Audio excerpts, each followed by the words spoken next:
Welcome to our video on malaria and babesiosis. Let's get started. Here's our overview slide, and we're going to start by talking about malaria. And as we talk about malaria, we'll discuss its general features, the clinical features, as well as the diagnosis and treatment, and most importantly, prevention.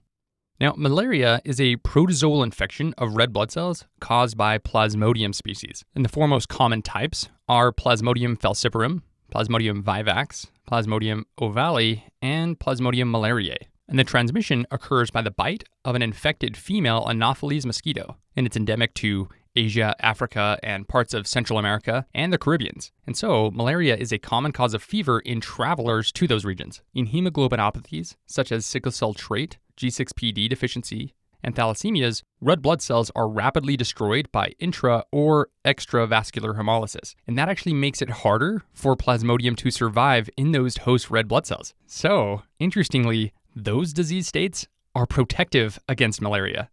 Now let's recall some of the important features of malarial parasite's life cycle. So the malarial pathogen enters the host bloodstream as sporozoites when an infected female Anopheles mosquito, as we mentioned, bites a human and injects its saliva. And then those sporozoites will travel through the blood and enter hepatocytes. And here they multiply, forming many merozoites. And this is known as exoerythrocytic or liver stage of Plasmodium. And once merozoites leave the hepatocytes, they enter the bloodstream, and from there they can infect red blood cells. And once they enter the red blood cells, each merozoite grows into a large signet ring-shaped trophozoite. And those trophozoites can be visualized in peripheral blood smear and then form the basis of diagnosis of malaria. And we'll show you what that looks like later. And the trophozoite then converts into a schizont by asexual reproduction, and that produces many merozoites. Okay, so now you can picture inside these red blood cells, merozoites are just multiplying. And there becomes so many of them inside each red blood cell that the red blood cell ruptures. So those merozoites then go into the bloodstream. And that's what we call the erythrocytic stage of Plasmodium. And many of the symptoms of a malaria infection are actually the body responding to all of these merozoites in the blood. For example, the bodies produce many inflammatory cytokines. Those cytokines produce fever and chills, and those are the typical symptoms of malaria. Now, the rupture of the red blood cells themselves cause anemia and jaundice. And if we take a step back, you can recall that it was the hepatocytes releasing those merozoites, and those merozoites then go and infect the red blood cells. And that's where the cycle really starts, in that erythrocytic stage. And if more get released, then you just perpetuate the problem. So the cycle repeats. More merozoites infect red blood cells, turn into trophozoites and schizonts, and then release more, rupturing those red blood cells. So it keeps going and going. Now, going back to the red blood cell rupture itself, each episode of blood cell rupture produces an episode of intense chills and fever in the host. And each species is a little bit different in how it does that, or how frequently it causes red blood cell rupture, which is why different species of Plasmodium can actually cause fevers at different time frames, like 2 days versus 3 days. It's because of how frequently it causes the red blood cells to rupture and cause fever and chills. Another relevant piece of information is that two species of Plasmodium, specifically Plasmodium vivax and Plasmodium ovale, can stay dormant in the hepatocytes for long periods. So they can cause a relapse of malaria. However, Plasmodium falciparum and Plasmodium malariae don't have that feature.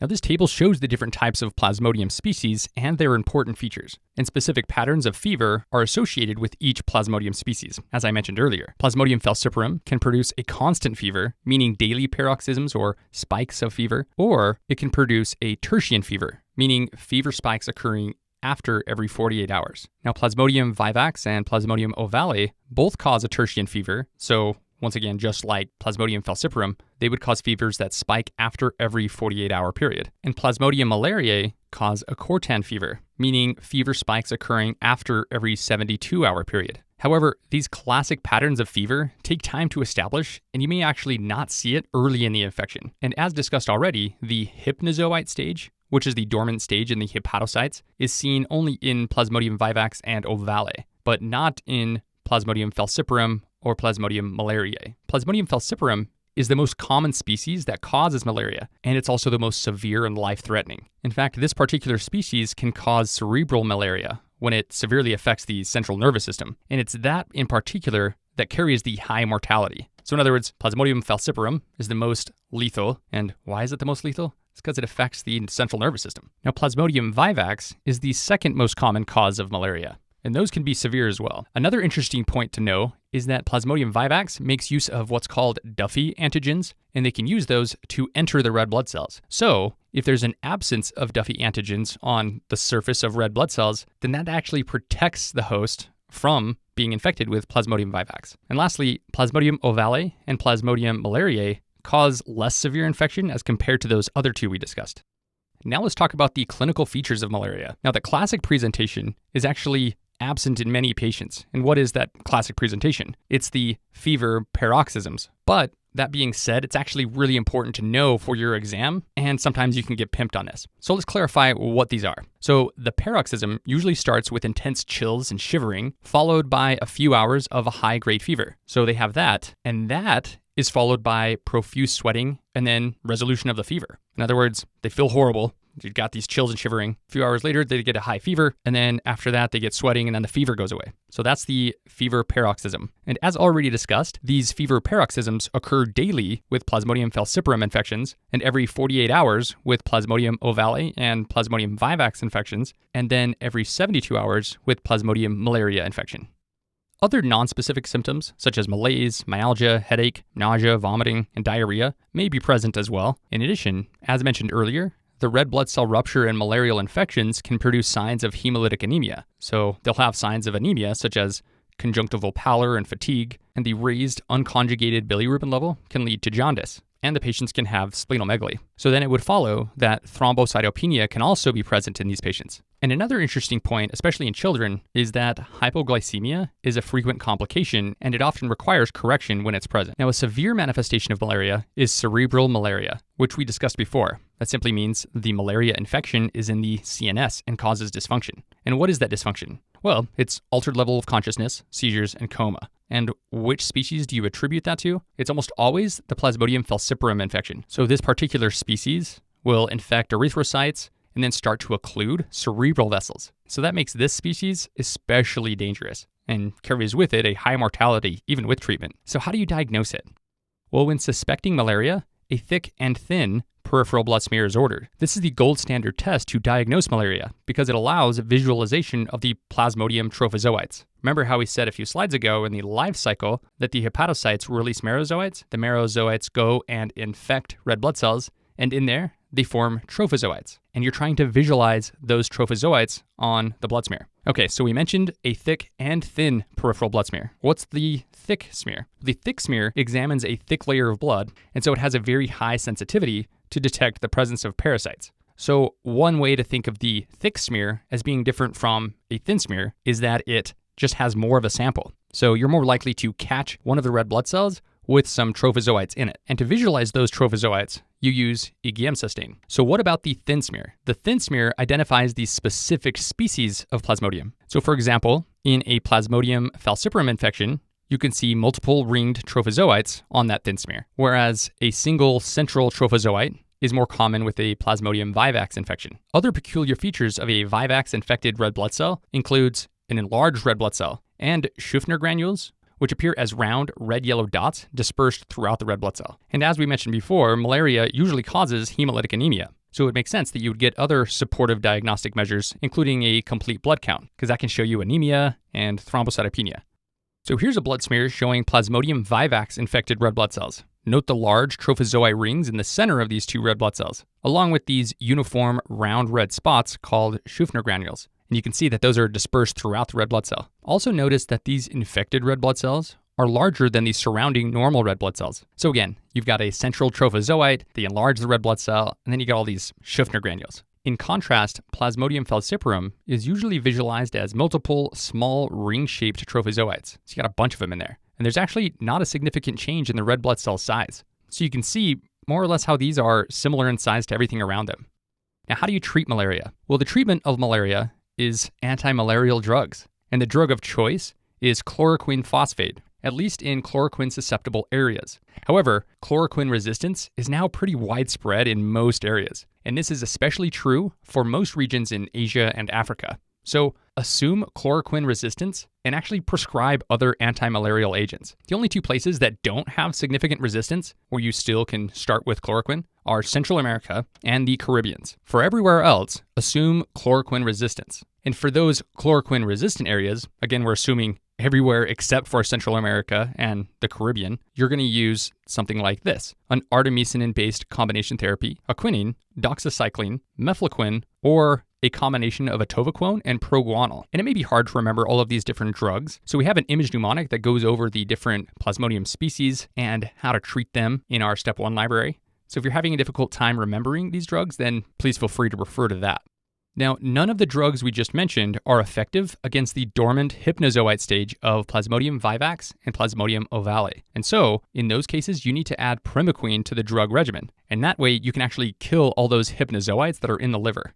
So now let's talk about how you prevent malaria. Well, the most effective means of prevention is not letting mosquitoes bite you in the first place. So how do you do that? You wear full-sleeved clothing, so minimizing the surface area that a mosquito can actually bite you, and then use insect repellents, or you can use insecticide-treated bed nets and insecticide sprays. So that's your main goal. You want to prevent that from happening.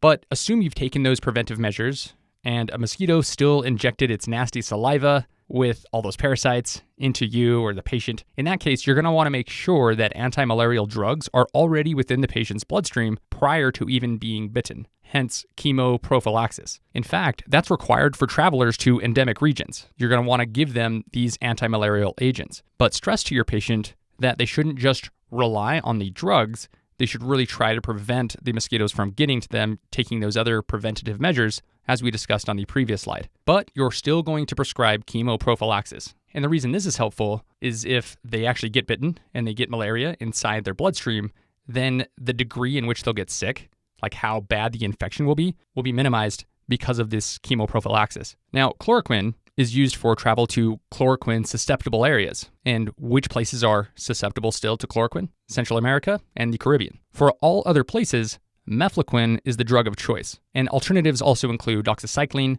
and combination atovaquone proguanil. And as I mentioned earlier, you're going to want to make sure that these drugs are already well inside this patient's bloodstream before they get bitten. So how long before they travel do they need to start taking this? 2 weeks. So 2 weeks before they leave, they start taking this. And then once they get home, they continue the medication for 4 weeks.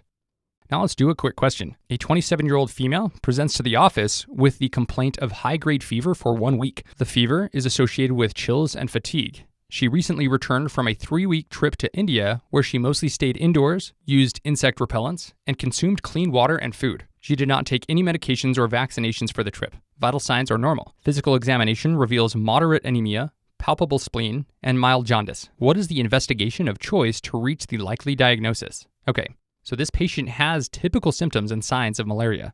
So that's the high-grade fever, chills, fatigue, anemia, palpable spleen, and jaundice. And together with her travel history to a malaria endemic region, India, and the lack of chemoprophylaxis, she didn't take any medications, that makes malaria the likely diagnosis. And to confirm malaria, the investigation of choice would be thick and thin blood smears to visualize malaria parasites. And I also want to point out that the patient was correct in trying to not get bitten in the first place. So they were trying to stay indoors, use insect repellents, and they did other sanitary things like drink only clean water and food.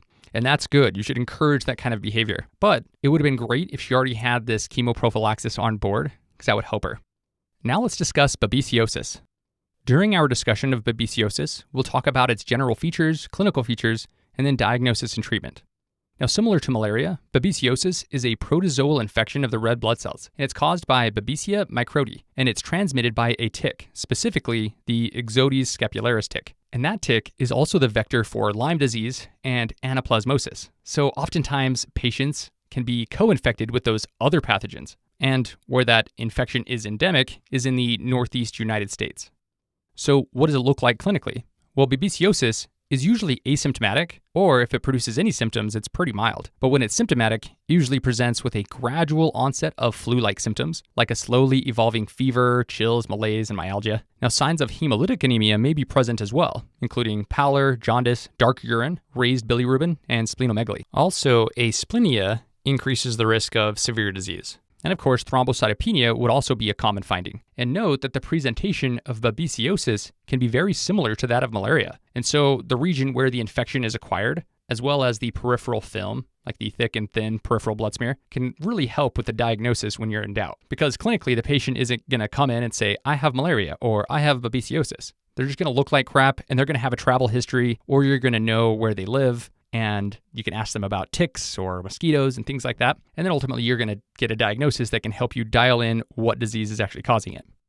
Which brings us to the diagnosis. So you diagnose babesiosis through a thin blood smear. And on this, you're going to see intraerythrocytic rings. And those are sometimes arranged in a characteristic tetrad form. And that looks pretty unique, and it's sometimes referred to as this Maltese cross.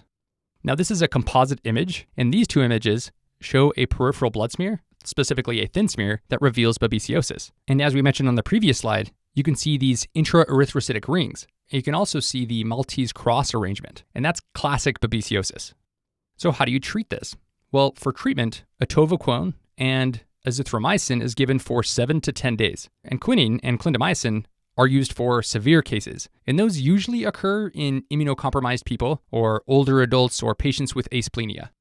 Now let's wrap up with a board-style question. A 20-year-old male presents with complaints of high-grade fevers, chills, and profound fatigue for 3 weeks. He reports a similar episode of illness 4 months back, which occurred a few days after his return from a trip to India. The fever resolved completely by taking a single anti-malarial medication. He has not traveled again after that. Examination reveals conjunctival pallor, jaundice, and splenomegaly. Blood smear shows enlarged red blood cells with large central trophozoites and scattered granules. What measure could have prevented the relapse of this condition? A. Mefloquine during the trip. B. Use of primaquine during the first episode. C. Insect repellent during the trip. Or D. Continued usage of anti-malarial agents for 4 months. So this patient has high fevers, chills, profound fatigue, and given his history of a similar complaint 4 months ago, after a trip to India, a location in which malaria is endemic, and that syndrome resolved with an anti-malarial medication. So now we see him, and we should be on high alert for a relapse of that same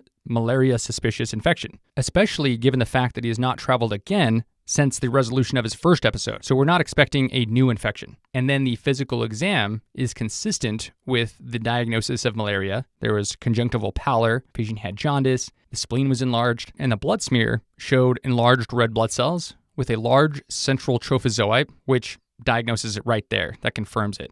Say, you're right, this is malaria. And then there was these scattered granules, and that's a description of Schuffner granules. Remember, those are yellow or red, and those are scattered around the trophozoite. So not only do we think this is a malaria infection because of the trophozoite, but the actual pattern of the red blood cell indicates what species. Well, this makes us think of Plasmodium vivax, and that makes sense given his history. He took a single anti-malarial agent, and it resolved his symptoms. It worked. And why did it work? Well, it targeted the erythrocytic stage of Plasmodium infections, and those could be mefloquine or doxycycline. But would those drugs target a hypnozoite?